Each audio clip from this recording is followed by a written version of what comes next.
il y a beaucoup de gens scolarisés, mais le niveau intellectuel est très bas. Oui. On a préféré la quantité à la qualité.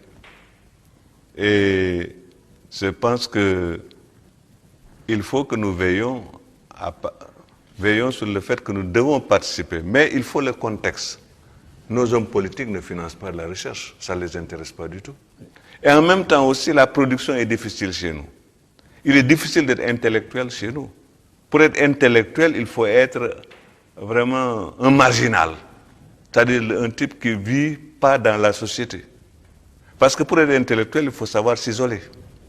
C'est là que les pays développés ont des avantages incontestables. Par exemple, le climat d'hiver pousse les gens à rester chez eux. Quand vous restez chez eux, vous êtes obligé de peindre, de gravir, de faire de la musique, d'écrire des partitions, etc. Ou bien de la lecture. Alors que chez nous, il y a le soleil tout le temps. On est dehors tout le temps.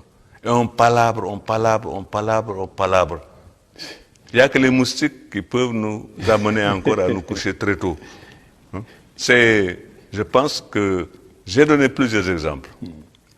Ousmane Socé, c'est un écrivain. Il a écrit 2 ouvrages, Mirage de Paris, qui devait s'appeler d'ailleurs à l'époque Paname, et aussi Karim.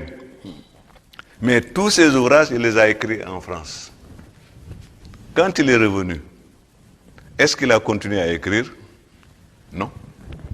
Il n'a plus rien publié. Et aussi, une autre caractéristique aussi, il a épousé une Sénégalaise. Avec tout ça comporte contrainte familiale. On est dans les cérémonies multiples. Là, ce n'est pas un phénomène favorable. Je ne préconise pas le mariage mixte, mais les gens qui ont été mariés mixtes sont les seuls, ce sont les gens qui ont beaucoup produit. Birago Diop, Léopold Sédar Senghor, Cheikh Anta Diop, etc. Beaucoup d'entre eux. Ou bien alors ils ont épousé des femmes qui ne sont pas de leur propre territoire. Et là, ils sont loin de leurs beaux-parents et ils sont beaucoup plus libres. Et d'ailleurs, c'est la raison pour laquelle ceux qui écrivent ici, généralement, ils ont une situation assez particulière.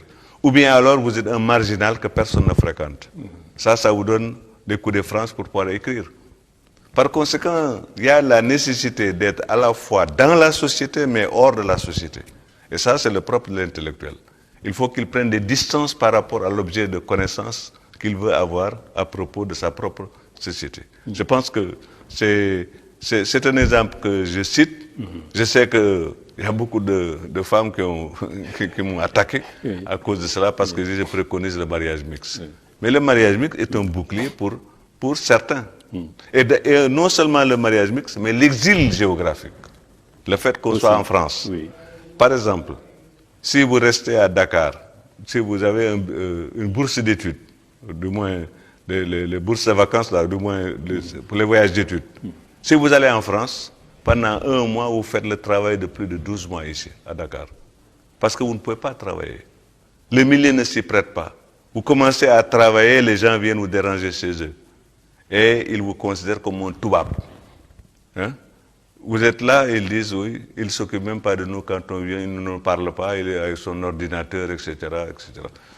Vous voyez donc que le contexte dans lequel nous sommes est un contexte difficile. Les intellectuels, d'ailleurs, on s'en méfie comme de la peste ici, parce que c'est des contestataires. Parce qu'ils connaissent beaucoup de choses de l'extérieur que la population ne connaisse pas.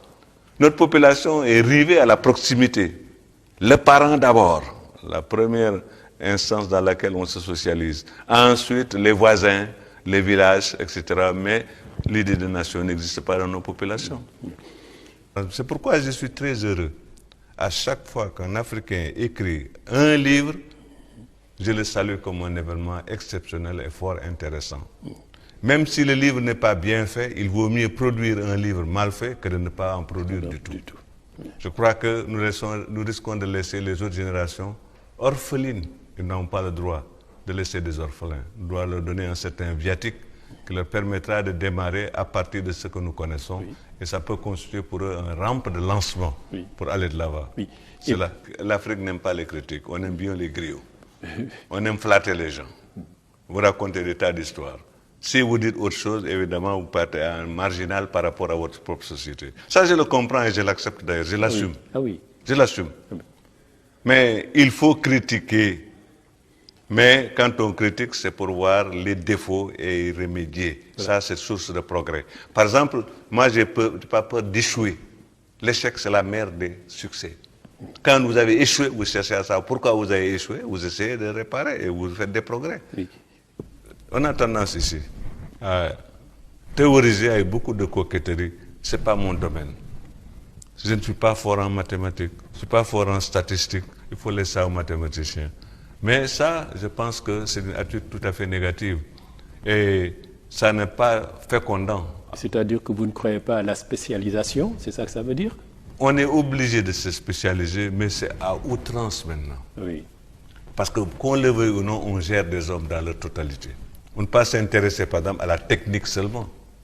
C'est pourquoi je suis un peu gêné quand j'entends les gens parler du gouvernement technocratique. Je me demande qu'est-ce que cela veut dire technocratique.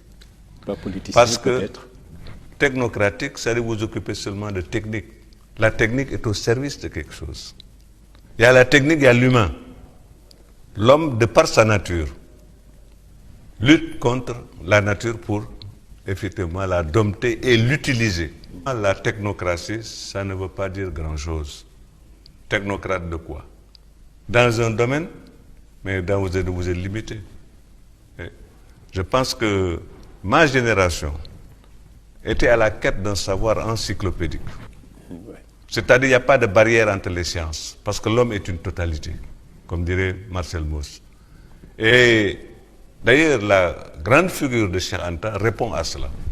Cheikh Anta vient des maths, de la physique, etc., mais il s'intéresse aux sciences sociales. Parce qu'il voyait très bien que le système est un tout.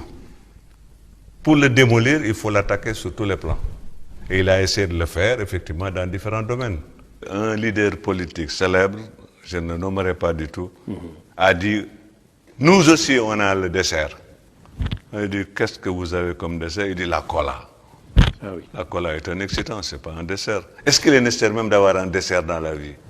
Ce n'est pas parce que les Européens considèrent que civilisé, c'est celui qui a l'entrée, le plat de résistance et le dessert, que nous devons le copier. Ça veut dire qu'encore il y a un mimétisme extraordinaire. C'est pourquoi je passe tout mon temps à guerroyer contre les singes qui imitent et les perroquets qui répètent.